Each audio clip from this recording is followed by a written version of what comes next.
To attach Roger21 to Sonnet, first remove the standard battery pack cover. Make sure that the battery pack cover lock is in the vertical unlocked position.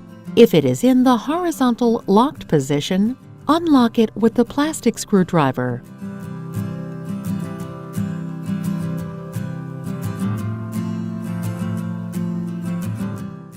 Then pull back and completely remove the battery pack cover. Slide the Roger21 battery pack cover over the battery. Use the plastic screwdriver to turn the lock into the horizontal locked position. The Roger21 can be paired with a range of Roger microphones in different situations. For more information, please consult the user manual for the specific microphone.